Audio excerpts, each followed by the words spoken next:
the Overman Warrior Podcast.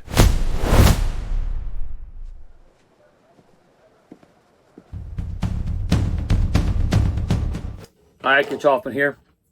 Remember who told you? I pay attention I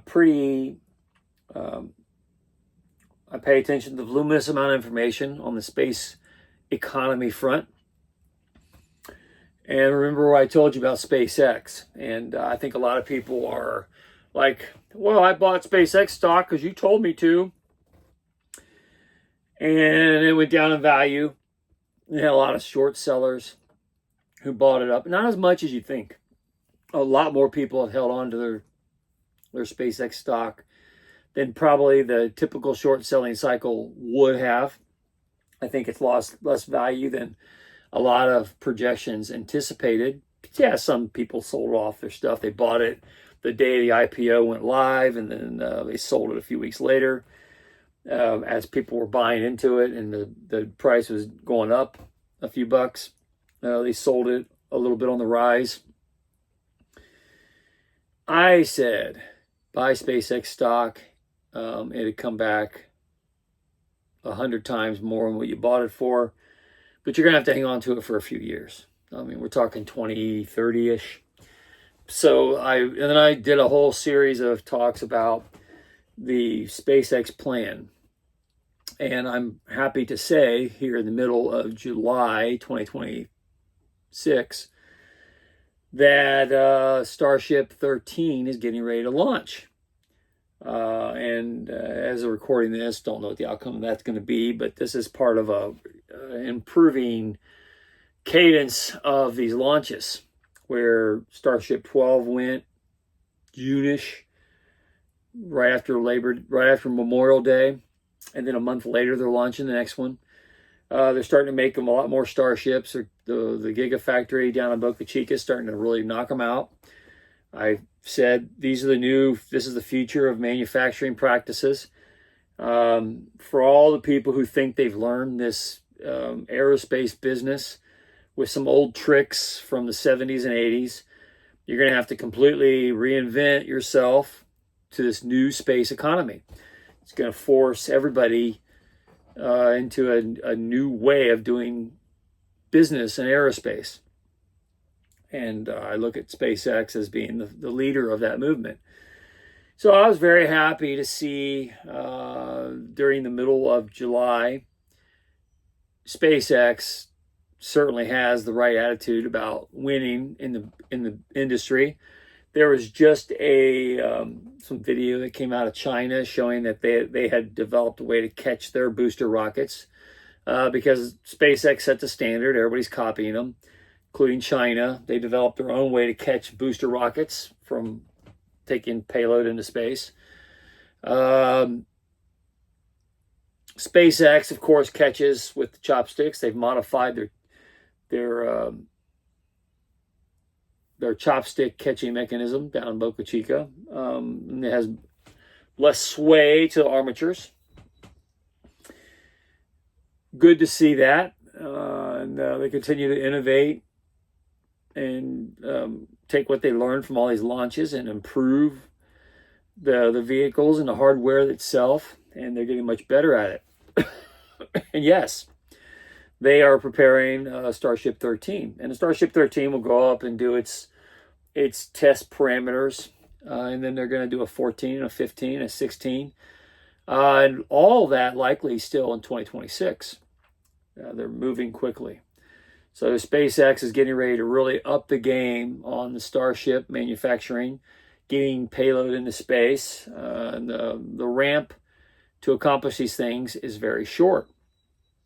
And it's right on course from what I told everybody. And I'm very pleased to see it because I'm rooting for the industry. I'm rooting for SpaceX.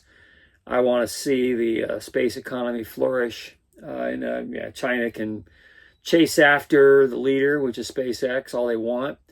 Blue Origin's doing great things. And they're moving like I said when they had their tragic explosion down at Cape Canaveral, Kennedy Space Center, not very long ago. They're moving quickly to get back and repair the infrastructure and get back and get back on schedule. The wave of the future, just so everybody knows, surrendering to Parkinson's law is not the way to do it. And I know all the Marxists and communists out there, all the sandbaggers out there, a lot of sandbaggers out there. They really put all their chips on the table thinking that COVID was going to give them a sandbag factory to continue to push schedules out. And just telling you, voters went out and elected Trump for a second time, even with everything that's going on, because they didn't want the world that the Great Reset was giving them. They didn't want pushed out schedules. They want to see companies like SpaceX do what they say they're going to do, and that's pull schedules in. That's get very aggressive, not perpetual excuses. Oh, we got to push Starship 13 out into August or September or October because the factory that makes our little doohickey, they had too many people on maternity leave. That is not the world we're going to be in, guys. I've been trying to tell you that. I told you that during COVID, people weren't going to put up with going to McDonald's and having dining rooms closed because workers didn't show up to work. They're going to get AI. They're going to get robots making the food. There's going to be solutions, not excuses. And when it comes to manufacturing, schedule pushouts, clearly they get it over at Blue Origin. Very, very much love it. And I'll just tell you, people can say what they want about Jeff Bezos. Okay. I went all over Cincinnati recently looking for a very special book. No bookstore in Cincinnati had the book. And I wanted it like now because I was on a topic. And again, people say, my wife's one of them, just read it online, just download it. And I don't like getting things, I don't like online. I don't like being plugged in all the time. I like having a hard book, something you can physically hold in your hand. And I like to read the book off the grid. I don't want scanners and AI reading how long my eyes stay on one particular word or how many times I reread a sentence or what the pace. I want to be off the grid. So I buy books and I read books voluminously because a book is a transfer of information from somebody who wrote the book to me. They work very hard to get it, and it cuts out the middleman, the AI, the online presence, the computer analysis of, hey, he's reading this book again. What's his screen time? How many times did his pupil stay on a particular word? I like to be divorced of all that analysis. So I like to have a physical book. So I went to go find that book as I was going through doing research, and I had need of a book that had been out of rotation for probably a decade or so, and I needed to go find it. So I looked everywhere in Cincinnati. I went everywhere, including going to the physical bookstores. And people tell you, you should call them first to find out if they have it. Well, I like to go physically look for it myself. I don't like to ask for instructions. I like to go do it myself. So I went to the bookstores and I went to hunt because I wanted to go make sure with my own eyes what I was seeing, and nobody had it. And they kept saying, well, we can get it for you, sir. We can get it for you by Monday. This is a Saturday that I was doing this. We can get it for you in a couple days and have it here. Well, you pay an expedite fee of $7 or $8. You can get it by Monday. And I was like, nah, I'll find some other way. So you know what I did? I went on Amazon and I got it on my doorstep in about 6 hours from the other side of the country, United States. Amazon was able to get me that book on my doorstep within mere hours. I probably spent more time driving around Cincinnati looking for it. If I just went straight to Amazon, I would have had it right away. But I didn't want to wait for it, so I went to go find a physical copy. And that's how fast and good Amazon is. And Amazon's been, and I remember I used to run a manufacturing facility that made Amazon conveyors for their distribution centers in the 90s. And I knew I remember talking to all the Amazon guys back then, and like, what's your track record that this is going to be successful? How do you know when you need your delivery dates? How do you know a lot of the things you guys are going? You guys are really on a string and a prayer in the way you're planning these distribution centers that we're making all these conveyor belts for. And they were a very confident bunch, and it started with Jeffrey Bezos. Back then, he set the tone, the culture, and everybody reached into it and adapted to it. And it's the same thing I see going on at SpaceX. I love it. I love what SpaceX is doing. And I remember Amazon, and sure enough, Amazon is top in the world. People can say what they want about brick and mortars, having a hard time competing. But when I wanted a book, I go to Amazon. They had it in my hand within a few hours of me ordering it. That's how efficient they are and how good they are and how they manage their inventory. They manage it extremely well. They know how to get it from one place to another quickly. They're really efficient, really good. And I was very happy to see that. But I wanted to go to the brick and mortar store and get it, but they didn't have it. So no one was carrying it, and they can't afford to carry a lot of excess inventory in a brick and mortar store. Lots to talk about there, but Amazon does a great job. And I remember, because of my experience making conveyor belts for distribution centers, again, I ran a facility that did that. And I remember talking to all the Amazon people in the 90s, and they were very similar to what you talk when you talk to people from SpaceX, what they're like. They're not the come latelys, they're the ones setting the pace. And you can see it in their eyes when you talk to them. They're out to win it. And of course, Starship 13 is evidence of that mentality. They said in June, we're going to launch again in July. Here they are, middle of July. They're doing another launch, or they're ready to do another launch. Even though they blow up every one of these Starships when they fly them, they have a factory that makes them routinely. And they're making them now fast. So it looks like every month from now, for the rest of 2026, there's going to be a Starship launch. And again, I told everybody, if you don't pay attention to it, SpaceX is doing a lot of good stuff. They're doing their own media. You don't need me to tell you about it, but if you need a short stick to get there, I'll be happy to show you where to get the information.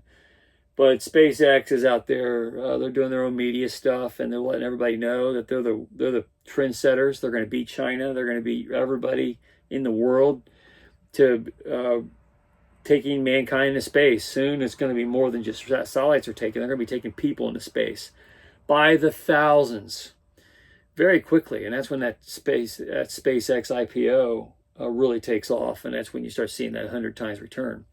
So if you were one of the suckers that short sold it, that was stupid. Hang on to it, buy it, hang on to it. Just a few years. SpaceX is the future. It's like Amazon. I said that about Amazon back in the 90s, and I chose to work with Amazon to help make that possible by building all the conveyor belts. I wanted to be a part of the industry, and I saw them as out front. And I told you, everybody, these days, the hot ticket is SpaceX, Joby, vertical air vehicles. There's not just Joby out there. There's quite a lot. Archer for one, and there's others that are, the drone markets and the vertical air taxis are the future. And if you really want to be on the cutting edge, that's where you want to be. That's the future of aerospace. And then, of course, the trendsetters of manufacturing is definitely going to be SpaceX. And they're right on schedule. I can't wait. I'm going to be with my popcorn popped. I'll be ready to go. Love the Starship launches. There's very few things that make me more excited than maybe buying a new book is Starship launches from SpaceX. They do a great job, and Starship 13 is taking off in July like they said it would, and then every month after that, at least one Starship launch. And by the time we get into the fourth quarter, we're looking at probably several launches a month, maybe once a week. And it's going to really pick up going into 2027. I'm telling you, it's where the hot ticket is. Listen or don't listen, I could care less. I'm just telling you because I want to help people have good lives. And I'm telling you where the future's at. And listen and profit from it, or don't and be another sucker that loses all your money because you didn't have the vision. I'm betting that most people were going to pick the latter choice, but yeah, well, whatever. Starship's launching on schedule again. They're pulling their schedules in. Blue Origin is pulling their schedules in. They're not saying, oh, we had a catastrophe. We're going to bog ourselves down with safety and compliance perpetually. We're going to get back at it, fix the pad, fix our rocket, get another one ready to go, and get back on schedule. And pull our schedules in, not push them out. That's the wave of the future. And that's how all manufacturing is going to have to get jiggy with it. Otherwise, they're going to be knocked out and taken out of the race, because that's how the world works. You either get good or you get extinct. And that's certainly true in manufacturing. Anyway, it's Rich Hoffman here. Share, subscribe, make tomorrow a better day. If you ever read my book, The Gunfighter's Guide to Business, I talk about all these kinds of things, and I think you'll love it. Anyway, have a good day. See you later. In the age of disclosure, you must understand the politics of heaven. Coming soon.